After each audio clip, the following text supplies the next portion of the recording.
Oui, shalom, shalom, peuple de Dieu, shalom, shalom. J'espère que vous allez bien. J'espère que vous se comportez bien. Donc, j'ai 30 minutes et j'aimerais parler vraiment de ce que je parlais tout à l'heure pour ceux qui m'ont suivi. Donc, je parlais d'un chrétien et disciple. Gloire à Dieu. Le Seigneur est bon. Glória a Deus. Que Deus abençoe. Que Deus abençoe. Então, que Dieu vous bénisse en tout cas. Et je disais aussi tout à l'heure que je devrais inviter les gens pour les lives, mais c'est un peu tard parce que j'avais un peu de retard comme j'étais en live. Et là, j'ai une conférence, donc je ne pouvais pas une conférence dans les Zooms.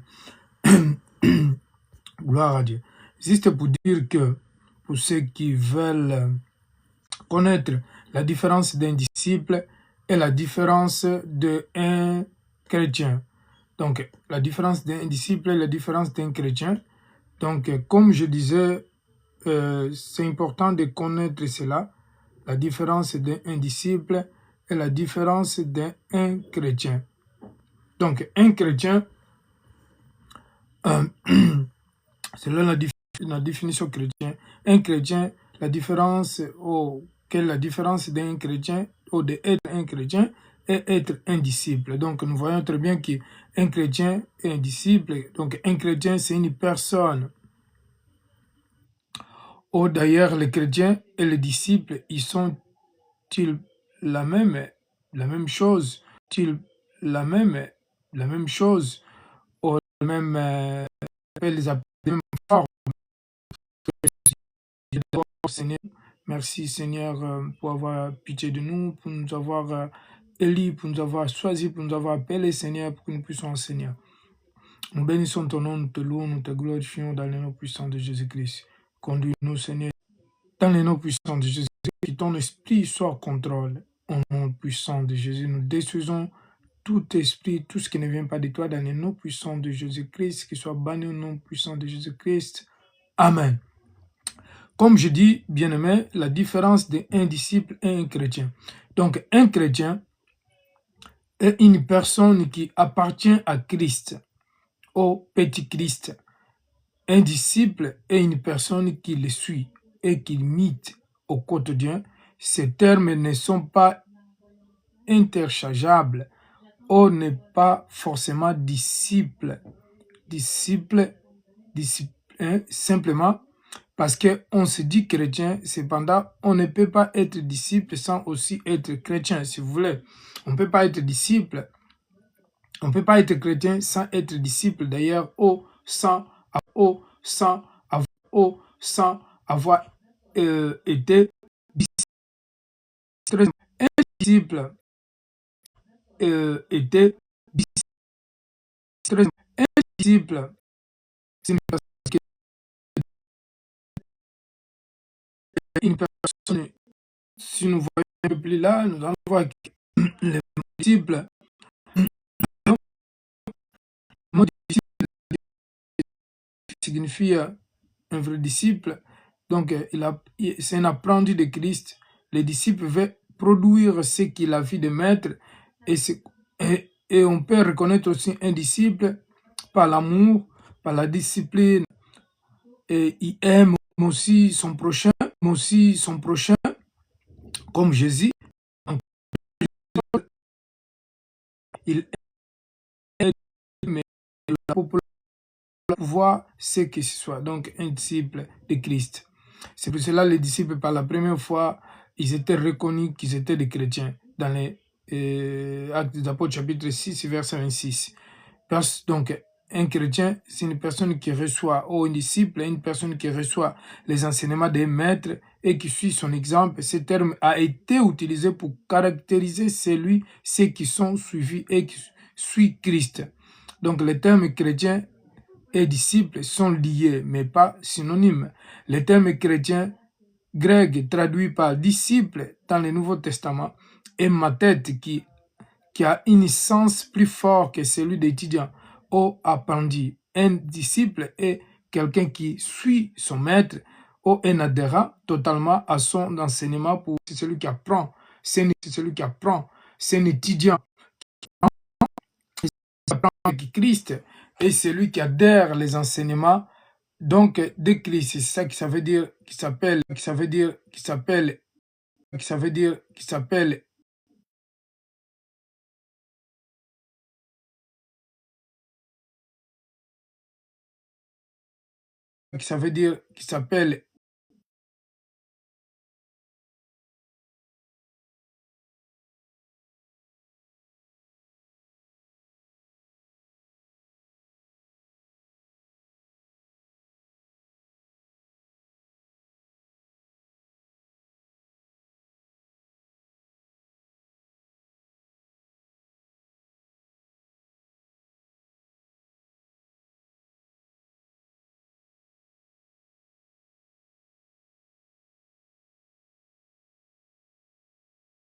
Donc, c'est important de comprendre et de connaître les mots étudiant.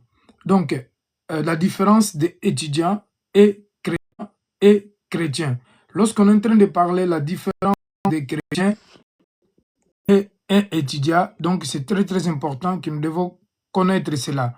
Puisque la Bible ici, il est en train de parler donc de faire la différence lorsque nous sommes dans l'étape en tant que chrétien ou en tant que disciple et lorsque nous devenons chrétiens. C'est pas seulement dire que moi je suis chrétien, je connais pas qu'est-ce que ça veut dire. C'est pas seulement dire que je suis disciple de Christ et je sais pas qu'est-ce que ça veut dire disciple là. Alors, si nous commençons, comme je disais tout à l'heure, dans l'Acte des Apôtres, chapitre 11, verset 26, donc par la première fois, les chrétiens, ils étaient appelés des chrétiens. Parce qu'à cause de leur comportement, à cause de leur amour, à cause de leur discipline, parce qu'un chrétien ou un disciple, il est discipliné, il a le respect et aussi il est humble, il est humble. Donc c'est ça que ça veut dire un disciple, il est humble. Et un disciple, c'est celui qui est comme son maître et qui suit les commandements de son maître, les enseignements de son maître. Je ne serai pas long, bien-aimé. Dans 20 minutes, je vais finir parce que j'ai une conférence. Donc, et dans l'Acte des Apôtres, chapitre 11, verset 26, il dit, « Et ayant trouvé », donc ça, il parle de Barnabé qui cherchait Paul, qui a trouvé Paul, puisque Barnabé, il travaillait beaucoup avec Paul, il était compagnon de Paul. Ayant trouvé, il amena Antioche pendant toute une année. Donc Barnabé et Paul, ils étaient en Antioche pendant toute une année. Et ils se réunissaient à ensemble. Donc il y avait des assemblées dans les temps des apôtres. Il y avait des assemblées qui sont des églises. Puisque l'église c'est une assemblée. Dans l'Ancien Testament aussi, il s'appelle d'une assemblée lorsque 2 ou 3 personnes ils se rassemblent. Donc c'est ça qui s'appelle une église ou une assemblée de Dieu. Alors, assemblée d'église et il enseigna beaucoup de personnes. Ses filles à Antioche, pour la première fois, les disciples furent appelés des chrétiens. Donc les disciples, ils étaient appelés des chrétiens. Ils étaient comme Christ, comme j'ai déjà dit dans les vidéos précédentes, tout à l'heure, quand j'étais en vélo. Un disciple, c'est celui qui adhère les commandements ou les enseignements ou la doctrine de son maître. Et nous voyons, par la première fois, c'est les disciples, ils étaient appelés des chrétiens parce que le nom chrétien vient de Christ, c'est-à-dire Christ, ou Christos, si vous voulez. Christos en latin. Donc, ils étaient appelés de Christ, des chrétiens, parce que c'était comme des petits Christ, parce qu'ils marchaient comme Christ, parce que c'était différent des autres.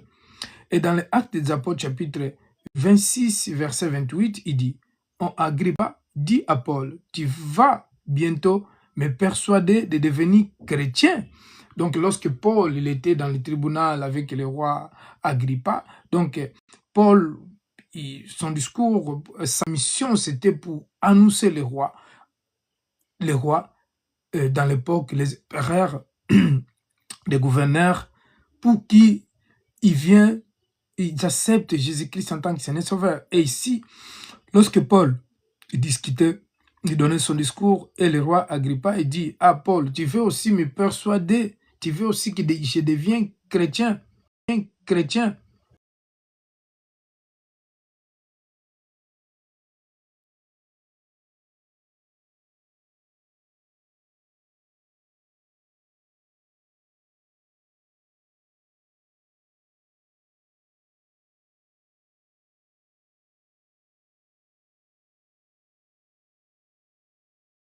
Qui ne aille point honte et que plutôt il glorifie Dieu à cause de son nom. Donc à cause du nom de Christ, en tant que chrétien, nous souffrons. En tant que chrétien, nous passons des moments difficiles. En tant que chrétien, nous passons des moments durs. En tant que chrétien, nous sommes persécutés. En tant que chrétien, nous pensons des temps difficiles.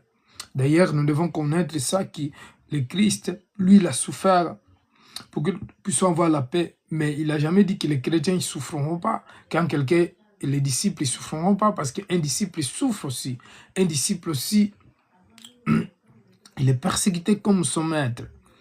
Alors, Pierre ici, il est en train de dire, 1 Pierre 4, 16, il est en train de dire, mais si quelqu'un souffre comme un chrétien, qu'il aille point honte. Donc, quand quelqu'un souffre comme un chrétien, il ne peut pas avoir honte, ne peut pas avoir la peur aussi d'être persécuté. Mais nous devons toutes choses rendre gloire à Dieu, rendre grâce à Dieu en tant que des chrétiens. Vous voyez qu'il y a des chrétiens qui, quand ils souffrent, quand il est persécuté, quand il est en train de passer dans les épreuves, ils murmurent, ils rejettent, il y en a même qui rétrogradent derrière, bien aimé. La vie chrétienne, ce n'est pas comme vous pensez ou comme les gens pensent, puisque les disciples sont souffert, les disciples ils étaient persécutés, les disciples sont passés des moments difficiles, mais jusqu'à être tués martyrs. Donc, la Bible d'ailleurs nous dit, ne pas avoir honte lorsque nous souffrons, mais plutôt nous devons glorifier Dieu. À cause de son nom, à cause du nom de Jésus-Christ, nous devons glorifier Dieu lorsque nous souffrons, lorsque nous passons les moments difficiles. Dans l'acte des 44, la Bible dit, tous ceux qui croyaient étaient dans le même lieu et ils avaient tous en commun. Donc tous les chrétiens qui croyaient en Dieu, parce que le christianisme ou le non-chrétien déjà, il vient de croyance. Avant de devenir un disciple, déjà tu dois être croyant. Parce qu'un croyant, c'est celui qui croit et celui qui est convaincu que je suis croyant et je crois en Jésus-Christ, je suis disciple de Jésus et je suis convaincu que Jésus-Christ est mon Seigneur et mon Maître. Donc c'est ça, c'est pas seulement dire que je suis croyant ou je suis disciple et tu n'es pas convaincu que Jésus-Christ est le Seigneur. Donc on ne peut pas agir de cette façon. Acte 4, 32, il dit, la multitude de ceux qui avaient cru n'était qu'un cœur et qu'une âme, ni ne disant que ses biens lui appartenaient et propres, mais tout était en commun. Donc dans l'Ancien Testament, comme dans l'Acte des Apôtres, chapitre 5, verset 12 aussi, qu'il y a beaucoup de miracles et de produits qui se faisaient au milieu des peuples par les mains des apôtres et se tenant tous ensemble au portique de Salomon. Donc ils étaient tous ensemble, les chrétiens, dans l'Ancien Testament, dans le Nouveau Testament, pardon, et dans l'Acte des Apôtres, et ils partageaient les pains en commun. Ils mangeaient tous ensemble, ils partageaient tous ensemble, et ils vendaient leurs biens, et ils partageaient leurs biens tous ensemble. Et c'est ça que ça veut dire chrétien. Un chrétien, il est comme Christ. Christ, il partageait les pains avec ses disciples. Christ, il aimait ses disciples. Christ, il enseignait ses disciples. Donc,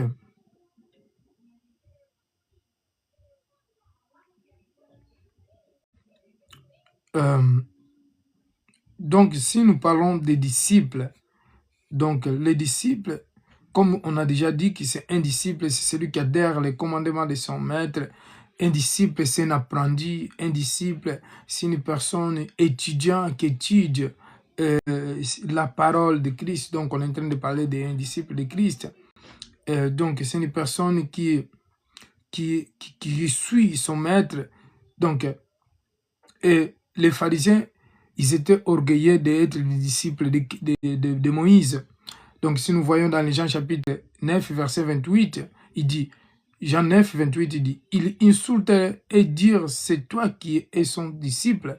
Nous sommes disciples de Moïse. Jean 9, 29. Nous savons que Dieu a parlé à Moïse, mais celui-ci nous ne savons pas de où il vient.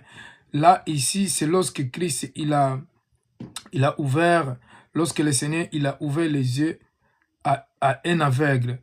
Lorsque le Seigneur a ouvert les yeux à un aveugle, alors les pharisiens, lorsque le Seigneur Jésus-Christ a ouvert les yeux à un aveugle, et les pharisiens les persécutaient. Et les pharisiens, ils disaient que celui-ci, on ne le connaît pas. Et comment il t'a ouvert les yeux? Normalement, c'était aussi un samedi. Et ils persécutaient cette personne. Ils persécutaient, et la personne, comme il a vu qu'il était beaucoup, ils lui demandaient beaucoup de questions. Alors, lui, si nous lisons bien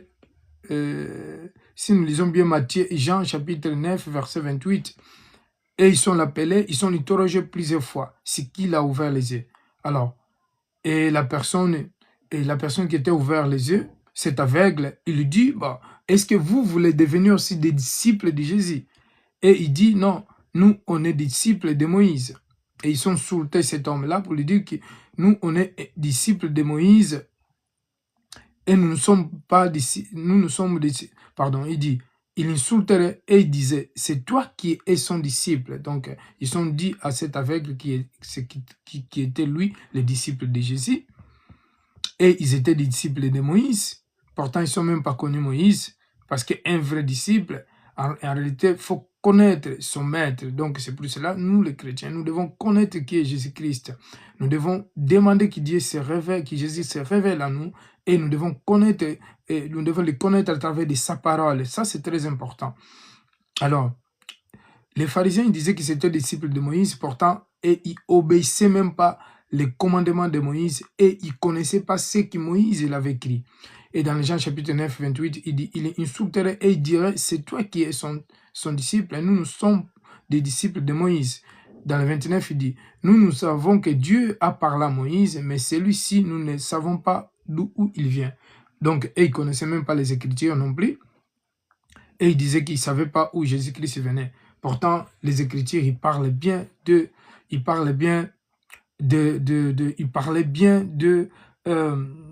comment Jésus-Christ devait naître, comment Jésus-Christ devait venir, les Messies, et comment il devait agir. Donc, dans Isaïe parle un peu plus de tout. Dans l'Isaïe 53, dans Isaïe 9, Isaïe 11 au 7, si je ne me trompe pas aussi, il parle bien de Jésus-Christ. Mais les disciples des pharisiens, ils ne connaissaient pas cela. Donc, s'ils connaissaient, ils ignoraient.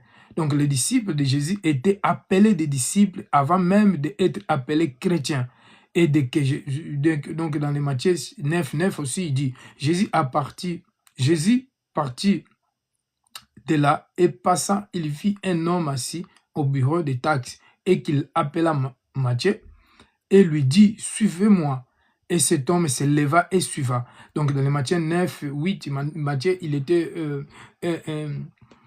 un comptabiliste, il était un homme d'impôts, donc, qui était dans une poste de taxes. Et Jésus-Christ, lorsqu'il voit, il appelle, suis-moi. Et Matthieu, il suivait Jésus, le Seigneur Jésus-Christ. Dans le Matthieu 9, 10, il dit, comme Jésus était à table dans la maison de beaucoup de collecteurs d'impôts, et les pécheurs viraient se mettre à table avec lui et avec ses disciples. Donc, le Seigneur Jésus-Christ, il était dans les tables, comme le Seigneur Jésus-Christ, il était dans les tables à la maison, et beaucoup de collecteurs d'impôts et de pécheurs viraient se mettre à la table aussi pour manger avec lui. Le Seigneur Jésus-Christ, il mangeait, il buvait avec des collecteurs d'impôts, avec des pécheurs. Et les collecteurs des impôts, nous devons savoir que dans les temps de Christ, ils étaient persécutés, ils étaient mal vus pour les Juifs et pour leurs frères Juifs, parce que c'est eux qui collectaient les impôts.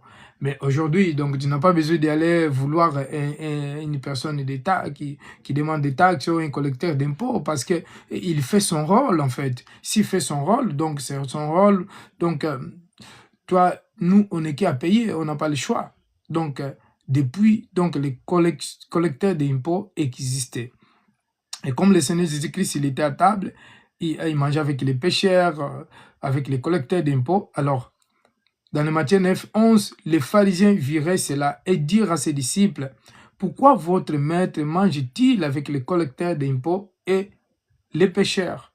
Vous voyez, donc les disciples, avant qu'ils soient appelés chrétiens, ils étaient d'abord des disciples.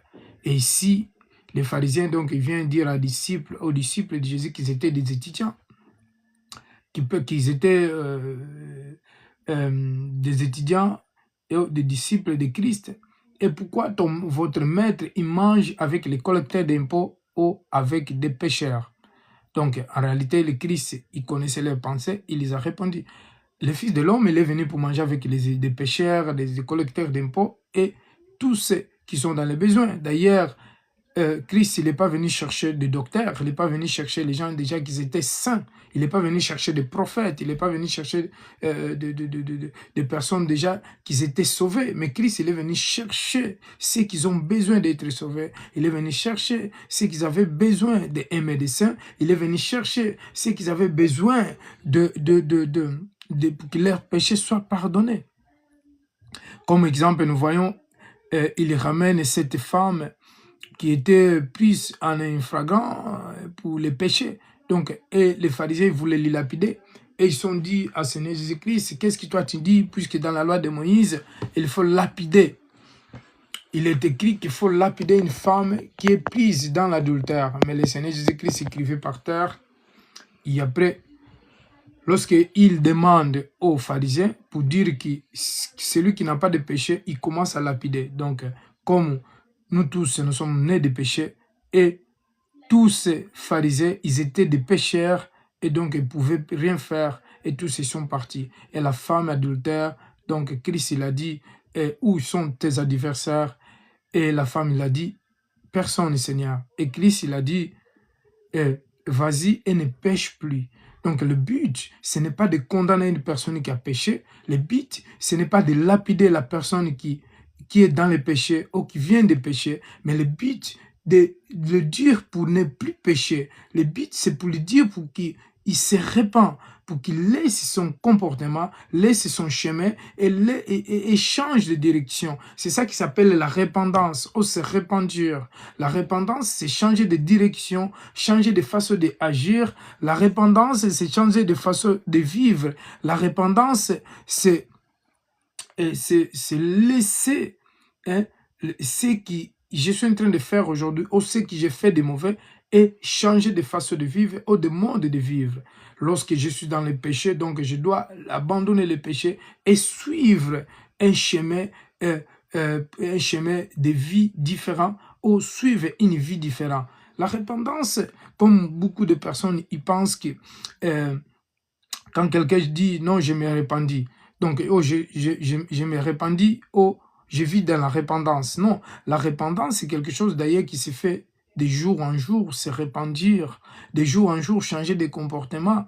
Et la repentance, c'est quelque chose de très important dans la vie d'un chrétien ou d'un disciple qui suit Jésus-Christ comme Seigneur et Sauveur. Et la repentance est aussi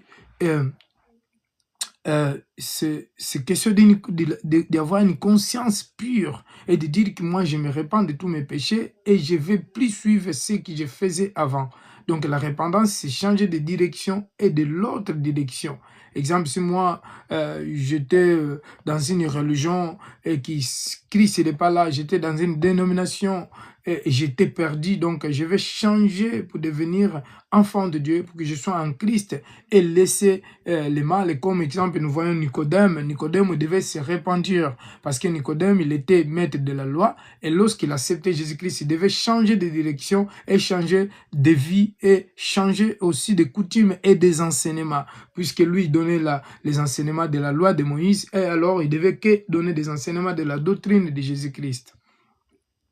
C'est à cela que aussi, dans le Jean chapitre 13, verset 35, il dit, donc, c'est à cela que tous reconnaîtront que vous êtes mes disciples, donc il parle des disciples ici, si vous avez l'amour un pour les autres. Donc, un disciple doit avoir l'amour. Un disciple qui n'a pas d'amour, donc c'est pas un disciple. Parce que pour la première fois dans l'Acte d'Apôtre chapitre 6, verset 26, Actes des Apôtres chapitre 11 verset 26, par la première fois, les disciples étaient reconnus des chrétiens comme des chrétiens parce qu'ils avaient l'amour aussi. Parce qu'un chrétien, il doit avoir l'amour de son prochain. Un chrétien doit aimer son prochain. Et l'amour, c'est pas seulement dire que moi j'aime mon prochain et ça suffit là. L'amour, c'est montrer dans l'acte. Si j'aime quelqu'un, exemple, si je vois un chrétien, un frère qui n'a pas des habits, je peux lui donner. Un frère qui a des soucis, donc je peux l'aider. Je peux l'aider. Donc c'est ça l'amour de Christ. Ce qui manifestait la gloire de mon Père, c'est que vous portiez beaucoup de fruits. Vous serez alors vraiment mes disciples. Dans les Jean chapitre 15, verset 8. Donc, suivre le Christ, et aussi, il faut donner des fruits. Parce qu'on ne peut pas dire seulement qu'on est des disciples de Christ et ici, on ne donne pas de fruits. Non. En réalité, c'est très important. Dans les Jean 15, 35, donc Jean 15, 35, je vais lire dans une autre verset et je vais terminer là. Jean 15, 35.